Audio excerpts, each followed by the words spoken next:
Hey guys, I'm with John Delaney here, who is a Jims Mowing franchisee, and I think you've just come up to 7 months, so it's a great time to check in with you and see how you're doing. So thanks for coming out to the head office today, John, and doing this. No, thanks very much. No worries. So we always, when we do this, we ask, what was your background prior to joining Jims? What were you doing before Jims Mowing? Yeah, so my background before Jims Mowing, I was in a managing director's role for the last 5 years, and GM role before that. I'm spending about 5 months a year offshore, living offshore in between Australia, and spent a lot of time in the US, Europe, Asia. And that was what I'd done before that. Primarily, I'm a butcher by trade, multiple family, about fifth generation in the meat industry and agricultural industry.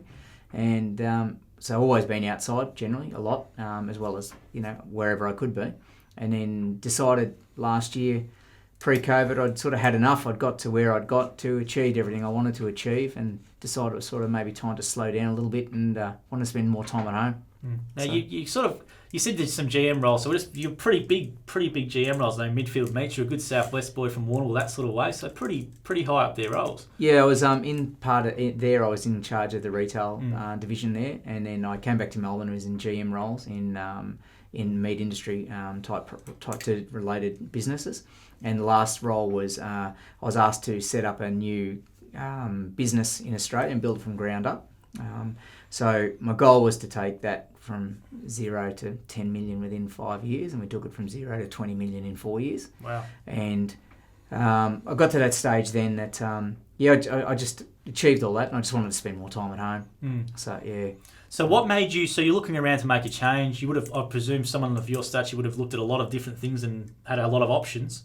So what made you choose Jims Mowing? What made me choose Jims Mowing was I really wanted to slow down, and everyone defines slowing down as differently. To me, slowing down was actually waking up and going to bed in the same bed every day. That was my definition of slowing down.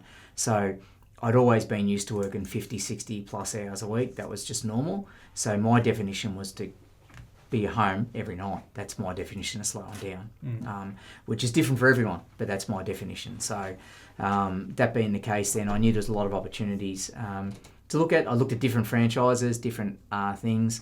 The flexibility to me was irrelevant, because I thought, that sort of didn't really motivate me, the flexibility side of it, because I'm a big believer, you only get out what you get in, so they put in. So the Jims brand then attracted me, and I just liked everything about it. I liked the process. I liked the systems. Did look at a couple of other franchise opportunities besides Jims. I actually, at the time, I looked at Leonard's Poultry because I had a meat industry background, and looked at a couple of other food opportunities, but I didn't like my destiny being controlled by the likes of Westfields and people like that and other bits and pieces. Too many variables which are out of control. Now, did you do a trial day before becoming a franchisee, or how did you go through your process? I done over a month. So I done over a month. So I done some time with some very experienced guys, different guys, and then I done a few Saturdays working with guys to get some experience there. And then my wife and I, we had a few properties, and we intentionally then chose Jims to come out and do different works, chose different franchisees, and we would never get the same franchisees. We'd book them as onces to see what the service levels were like for different franchisees and see the processes we used: window cleaning, maintenance, dog grooming and washing, and all those sorts of ones. And we'd done that. I was always interested and was always going to do the gardening side of it, but we'd done all of them.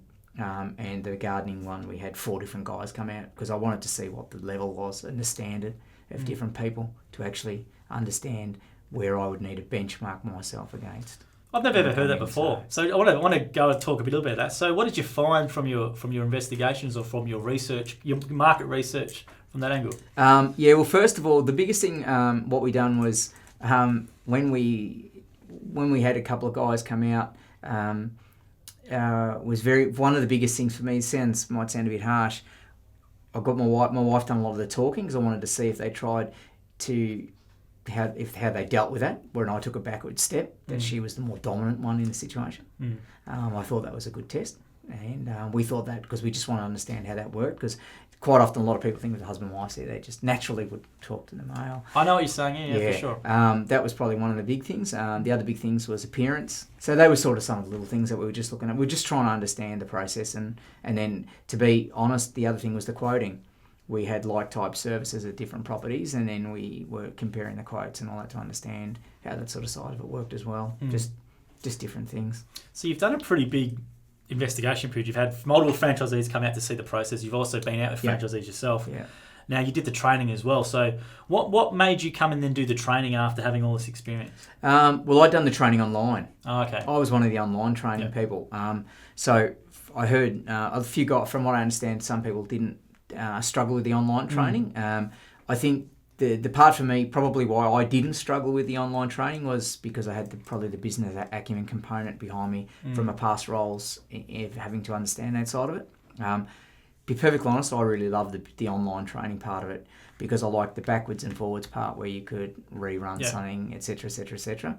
And then there was a lot of key components that I picked up on the online training, which was a replica of the training because it was being videoed, that we made notes of and then made them a priority before we started to put those measures in place. Yeah, I think the training now, we've made it live stream. So, of course, I think the course you're talking about is like a university-style course where you can come and go at your own pace. Yeah. But I think now we've got it live stream or in person, meeting on the state. But so what made you still come across? Because you've done a massive, I want to go back to that point again, but you've done a massive investigation process, but you still ended up going ahead with Jims. Yeah. Why was that? Because the biggest thing for me was that the systems were there. Number one was the systems, and number two was there's no such thing as a cold lead. So when you're chasing for business or getting business, the leads are all hot because someone's gone and made the effort to contact via online or phone inquiry. That takes effort, so it's premeditated. So there's actually a need. So Jims has done all their part. They can't do anything else. They've got it to that stage. And then I'm a big believer you've probably got 180 seconds whether you've won the job or not. And that's how I work it. Because you've got to find common ground. And I think I sort of say that elevator speech technology, if you to go between the first floor and the 40th floor, you've probably got 90 seconds to 180 seconds. So that first 180 seconds, when you pull up at that person's house, from they see how you pull up to how you act, to how you acknowledge them, how you intimidate them or listen to them, etc., etc., etc. That's it. You've got it then. It then becomes price. So I think the price is like this much of it. The other component, the other 90% of it. That's what I find. That's for me personally. So now let's talk about your first 6 months. You've done over 6 months, so which is it's always good to touch base with someone after 6 months, because the first year of business is going to be the toughest in regards to being a franchise or your independent business. Yeah. So how has your first 6 months gone overall? Overall, really, really good. Really rewarding. I've done 3 splits. Now let's touch on a split, because people watching might go, what is a split? It's not a banana split. So what is the split? So a split is a sale off of a proportion of your clients, a certain amount of clients that you wanted to sell off and consolidate and things like that. So in the first 6 months, you've been able to build up 3 essentially runs and sell off clients to other people. Yeah, correct. Yeah. We sold off 3 different splits in 3 different areas. So yeah. Did you know that was possible? What was this sort of? Because that's for me, because I've been working here for a while. I know most people might do a split after 1 or 2 years, and you've done 3 within 6 months, which is quite an amazing achievement. Yeah, I was very confident that everything that I seen was very confident, and the guys who I got to spend with, I was very lucky. I got to spend time with some really good operators, like in the field. And that being the case, then I knew everything was there. The only thing that could make it fail was me. So it was how I went about it and my attitude, I guess. To me, it's all about attitude.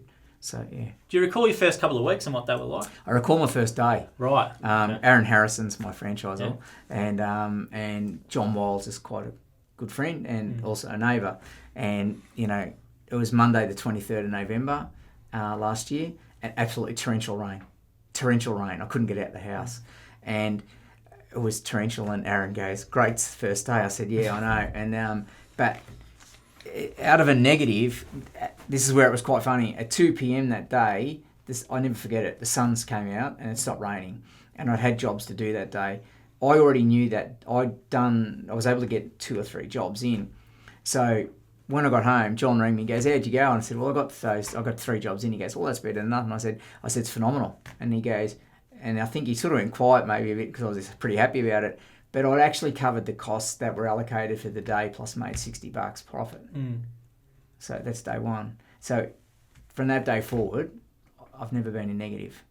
So that was my attitude. I know I worked out reverse engineered when I went into this. Reverse engineered for profit, not for sale. Because I was never going to come into this to sell the business. So, it's a bit like golf. You drive for show, you putt for dough. So I started from the bottom and went to the top and then made the sales and the revenue the last thing and worked on the other areas first. I found that a much better model for me. So that being the case then, I've always followed that strategy and it's worked really well for me. I love hearing that term because a lot of people talk in terms of gross revenue or I turn over this, I turn over this. But as you said, you reverse engineer from profit from day one. Okay, maybe you want to talk about that a little bit more in detail for any current franchisees or for people wondering more about the process with that. Yeah, so when a lot of people talk about, I've done, you might hear a statement, I've done $7,000 turnover this week, okay. But if you took out $2,500 worth of material costs, that's why I'm not interested in turnover because if you asked me about a job today, I could tell you we done this turnover, but if I take all those costs out of the actual cost of the job, it comes back to this. So why I started at the bottom was when we went into it, I really wanted to know my costs. So I knew my costs 100% right down to every iota. So much so I've even got a budgeted annual figure for leads that I put aside. And then by doing it that way, it all seems to work well together, it works married up. So we engineered from the bottom up because the most important thing is knowing your costs and knowing that no matter what your turnover on the top line, 10% of that's not yours, it's the government's in GST. So all those sorts of things, I wanted to make sure we were spot on. And staff, I have a gentleman work with me, but the reality is whatever your staff member's hourly rate, you've got to multiply it by 1.42, and that's your real cost with superannuation, long service leave, all those sorts of things. So we built a model that if we couldn't afford to pay a worker with all those costs, we shouldn't have a worker. So that's been the strategy. So to engineer up, and that's been a very successful model. I think you talked about previously you did 3 splits in the first 6 months. Now, how are you able to do that so quickly? Because of the opportunity with Jims, I just turned the leads on. All right. Yeah, turned the leads on. And I think it was the second or third week, I actually asked my franchisor, Aaron, I asked him to take me off income guarantee because I found it a hindrance. Now, we'll just touch on that. So pay for work guarantee, when you first start as a franchisee, you get more priority in terms of leads than other people who have been around for a while to help you get going and build your business. So you turn that off straight away. Yeah, I did because you can't control the postcode and geographical spread where those leads come to help support you. So it's like a shotgun going off and it's fantastic. There's heaps of work, there's heaps of leads, but I didn't want that. I wanted to grow because I was focused on bottom line focus, not top line focus. It was better for me to do that, and all about bottom line focus is controlling cost and controlling all those sorts of things. So that was a better strategy for me. When I done that, the business grew even quicker, and then that's what allowed me to do the splits. And that's because you don't, for anyone watching or listening, is that you didn't want to be driving from here to here to here to here back and forth. And that's correct. Yeah. So maybe you want to talk about, so you've got your round basically condensed where you might, let's say, 3 or 4 jobs in the same street or that sort of stuff. Yeah. Like today we done close to 20 jobs before I got here today for between 7 a.m. and 2 p.m. because they were all in a tight cluster, 2 of us, and a lot of mowing and they were just mowing and edging jobs and everything because I was planning the day around this.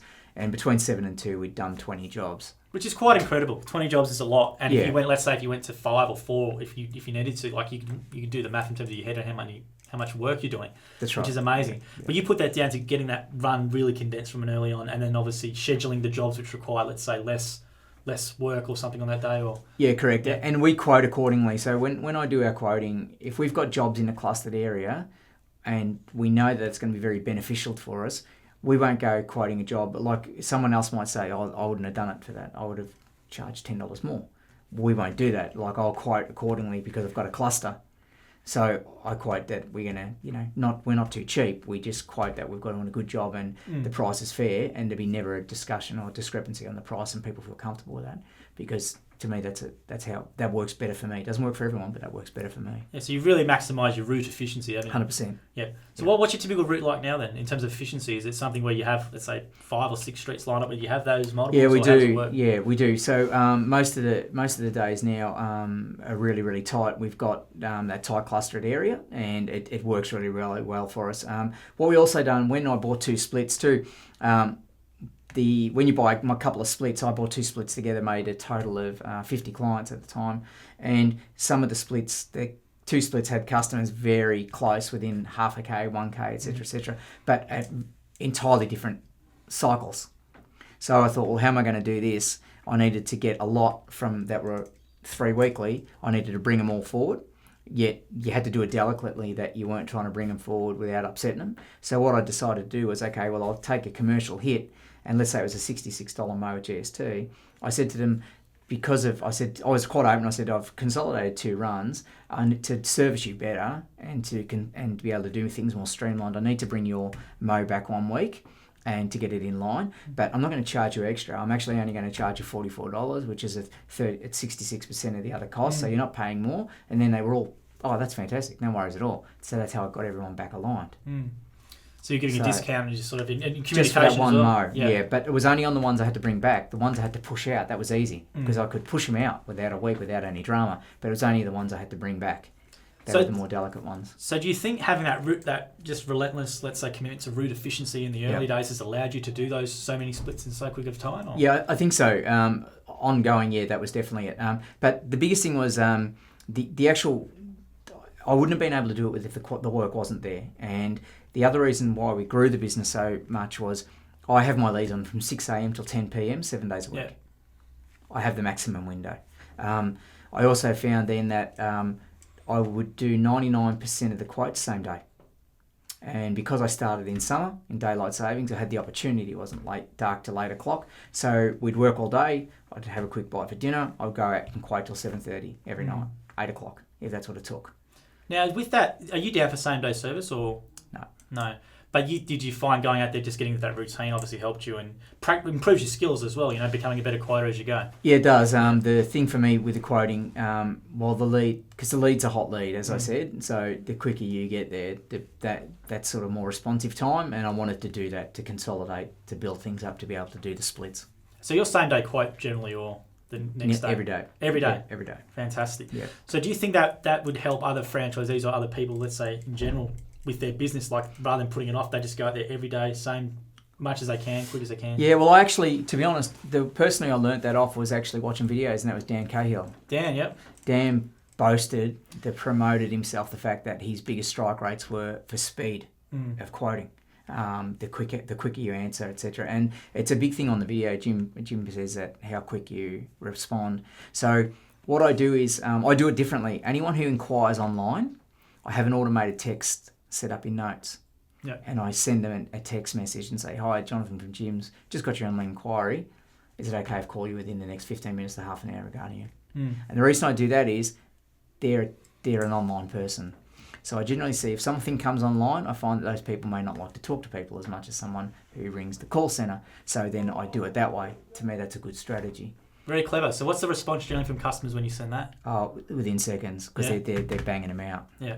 That's fantastic. That's a really good tip, actually. I haven't had that one before. Yeah, so then, that works for me really well for me. So. Now with your it's great to hear you mention some content, and that's what you do, and you do it a bit differently as well. But I was going to say, what equipment are you using in your business? Currently, I'm using Honda mowers and Shindauer. But it's funny. It's a time you asked this question. Next Friday, my truck goes in off the road to be fully fitted out with solar, and I'm swapping across to lithium power, to battery power. So do you have a truck? Do you? I have a built-in. Yeah, I have a ute that's custom built ute. I don't tow a trailer. Okay. So you have the ute with the trailer thing on the back. I think I've seen this. Malcolm built it for me. So that's mine. It's a top class. Got a lot of heat on that one. That was a good one. A lot of people very popular. Done the graphic, and I sort of graphicked it all up and all sorts of things. Do you find it helps as well for your efficiency of your business, just having that as opposed to the trailer? Or it did when I was doing a lot of work in Malvern and Brighton and all those sorts of areas, narrow streets and things like that. But we do look. We reckon it saves us about 20 minutes, 30 minutes a day. Really, for us personally, that a lot of guys can dance the trailer around like it's nothing, but I'd probably be too slow. Like I've got a trailer as well, but I find that the Ute's quite good. It holds, I think, 3.1 cubic metres in the back, so it holds more than enough for us, what we need, and works well. Now, what battery-powered equipment are you going to? What's the brand? Went to Ego. Ego? To be honest, yeah. Looked at a couple of brands. There's another Pelnic is really good. Yep. Really good for the battery life and all those sorts of things.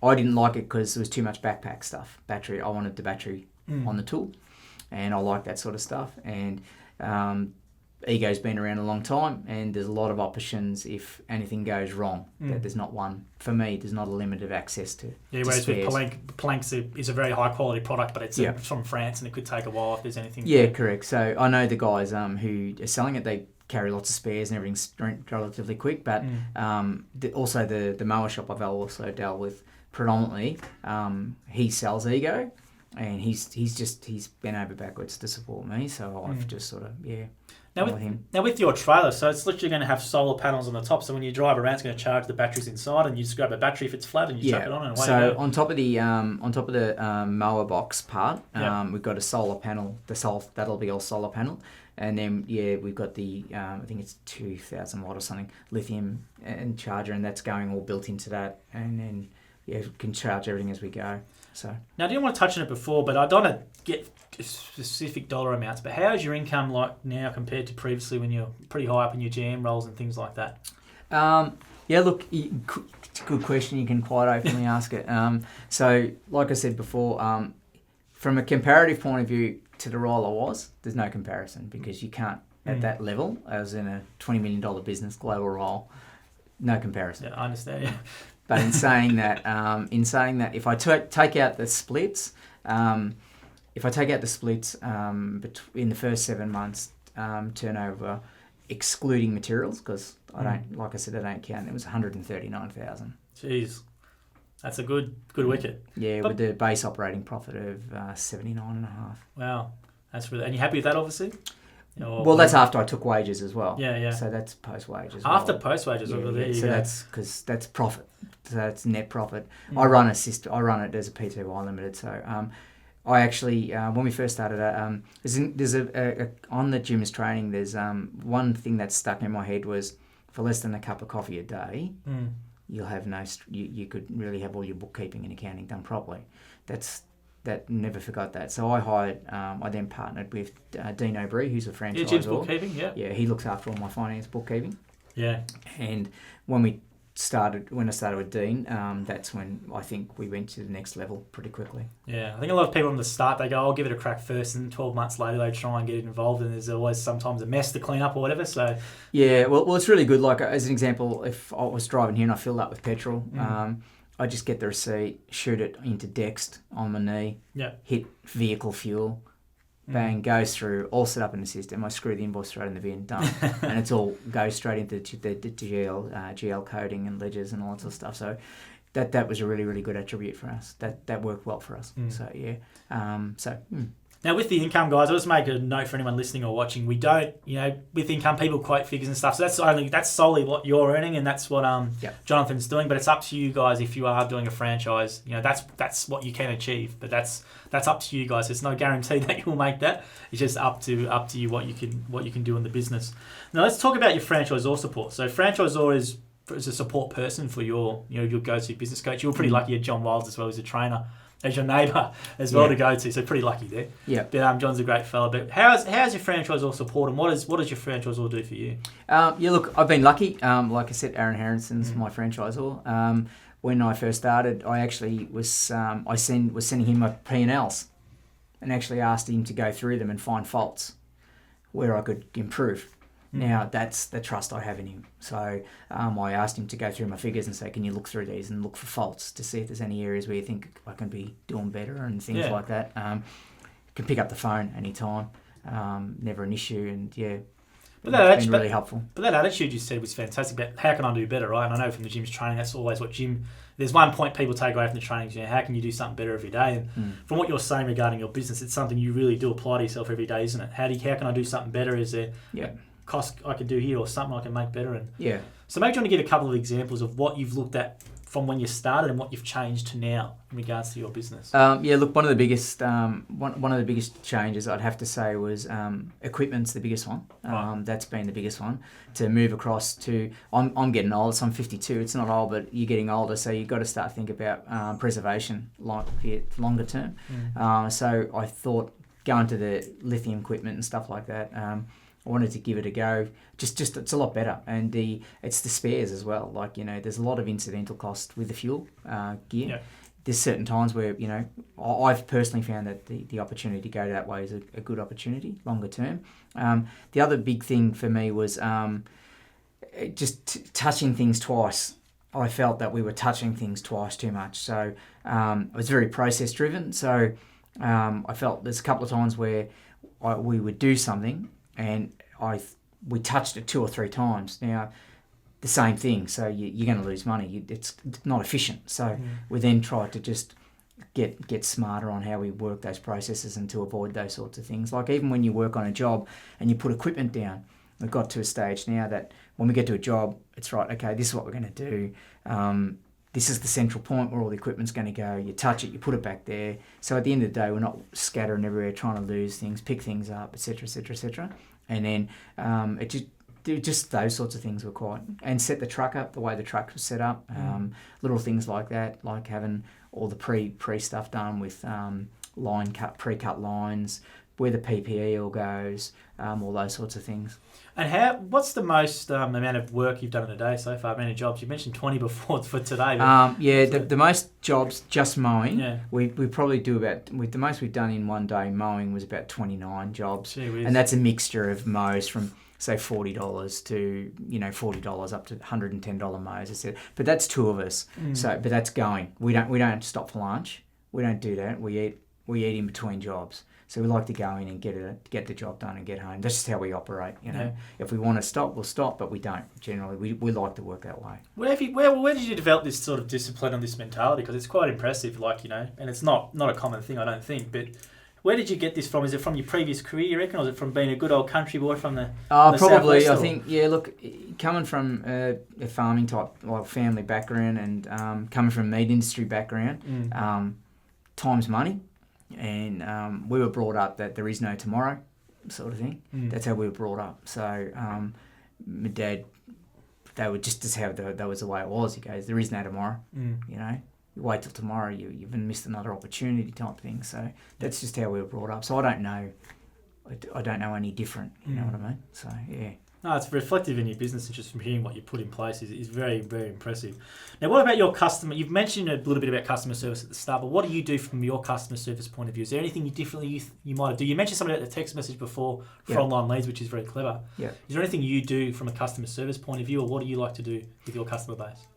Just very big on the detail, like taking customers through the detail, things like that.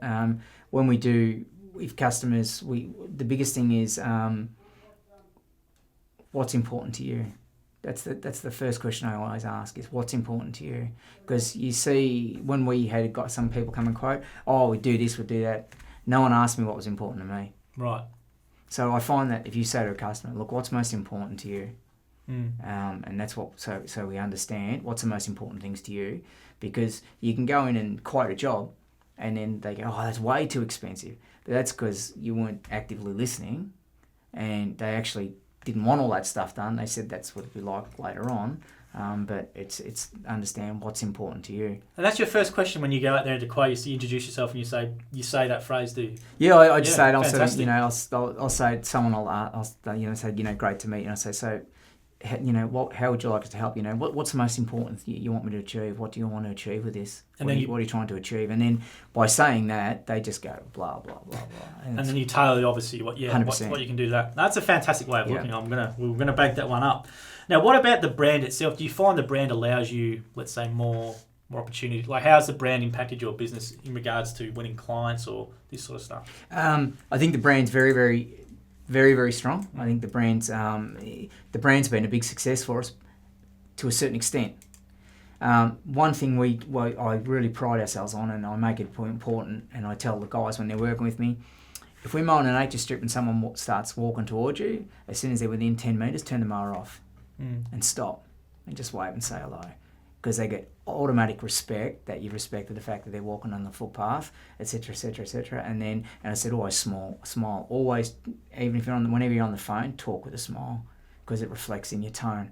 And then people think you're more presentable, more personable and more approachable. And we find that attitude of doing those little things when people are walking past, or this or that and the other, we just get a lot more rapport, builds a lot more rapport, even if it's with your own customer when they see you.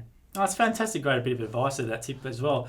Now, I want to talk about the leads. You mentioned leads before. Were you surprised about how many leads we get, or how many there are available, and the quality of the leads? I wasn't shocked at how many there was, because I knew that from with John and then with other guys.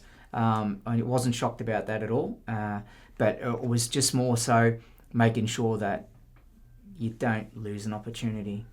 Yeah, I have a big issue with the fact that you pay for the lead whether you get it or not. So I want my cut.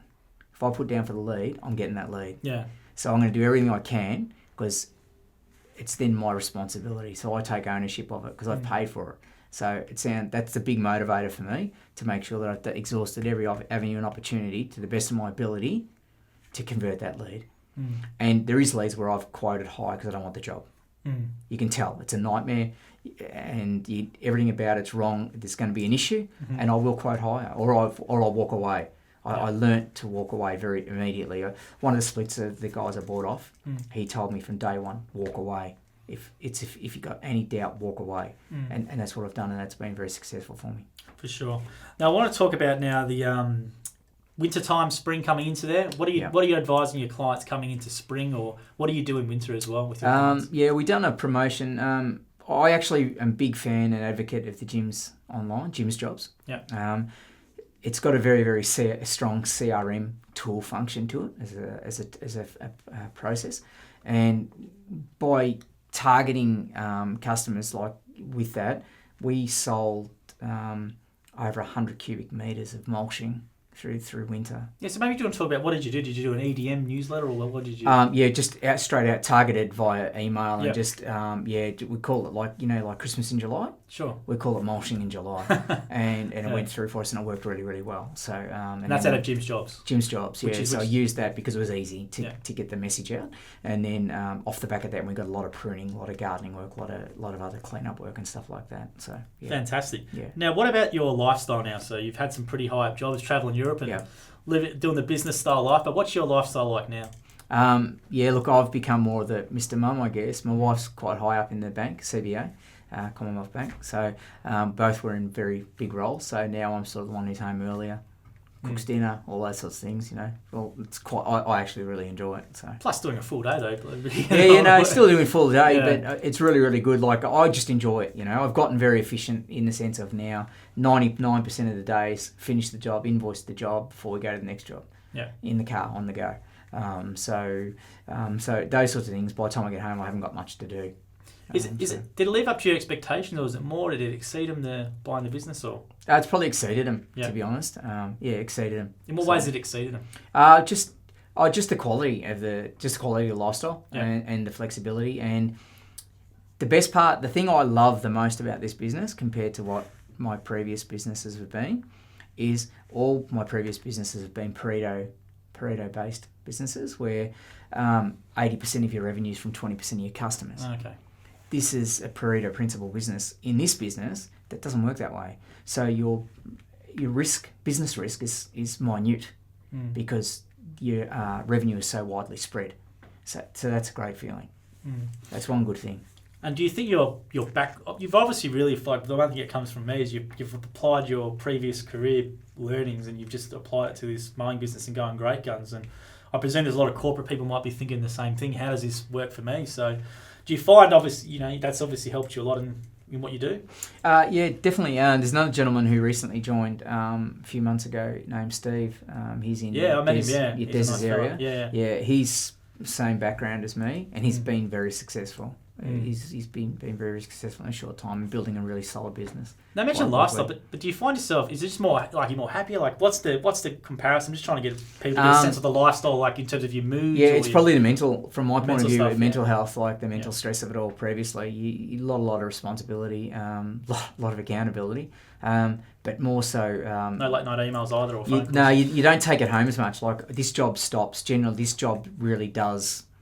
It's the closest I've ever had to a job that really does stop when you pull in the driveway. I love that quote because that's a big thing. Obviously, people with a 9 to 5, but we all know that it's not 9 to 5. Yeah. You might get an email at 7, you have to respond to at 10 o'clock or whatever it is. So you're saying that once you get home, it's stopped for the day. Yeah, except for leads. Leave a lead inquiry. The job does stop mentally. It does stop. It doesn't keep coming at you, sort of thing. So, yes. And the overheads are so low. The overheads are such a low part of the business. Now, mentally, do you find yourself more free to then do other things? Like in regards to you're not thinking about something all the time, you can be more, let's say, more present in other things, or how do you... Yeah, a lot more present. So What do you do outside of work then? Do a lot of bike riding, cycling. Yeah. Do a lot of cycling, and then a lot of like fishing. Like fishing? A lot of fishing. Yep. So it's tuna season now, so it's quite good. Right, but you have that business now where you can just switch off, do the tuna fishing, and not think about emails on the boat or anything. No. Once a couple of weeks' time, I'm going to take the week off, and everything's already been programmed, scheduled. I'll take a few phone calls from customers, but that's all been set up. I know it's just easy. It's just turn it off. It's good. Now, do you have any advice or for anyone thinking about maybe doing a Jims Mowing business? You've done a really extensive investigation process, and I'm glad you did, because it means the brand is what it is and it's what we say it is. But do you have any advice for anyone who's thinking about maybe joining a Jims Mowing franchise or doing it? I think the biggest thing is really just to understand what you want and what you want to achieve. I couldn't recommend high enough for guys to focus more from the bottom to the top, not the other way around.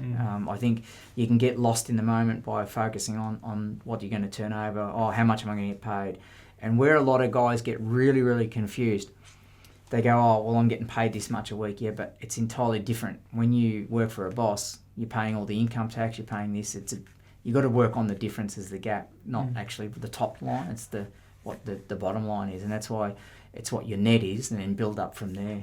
And you also said a couple of stuff at the start as well about accountability on yourself. Like even though you've worked for someone for so many years in a higher role, you've quickly mentioned straight away it's on me, it's on me, it's on me. Yeah. Do you think where did you get that sort of thing from? We were brought up pretty much when I went into business, like as I got older and stuff and more involved with family type stuff. We had one motto: there's no degree of honesty. So the self-accountability comes very, very high then. So I run the business how I like to run it is that I even more or less schedule in the maintenance is locked in every week, like every set date on the calendar. So if someone said, you want to go out for breakfast tomorrow? Well, I don't. I say, I can go over the afternoon. I say, I've got to work in the morning. Now, they go, okay. Now, everyone's assumption of that is work is that I'm going to do a custom, but that's generally might not be it. It might be the fact that I'm cleaning the truck or doing the equipment, service and changing blades. That's how I run it. So, because that's all part of it. It's a big part of it. So. Sure. So we'll leave it there because we've gone for a while. So thanks for doing this, John. Really appreciate coming in and letting us know, and your credit to yourself, and thanks you for letting us know exactly what you do.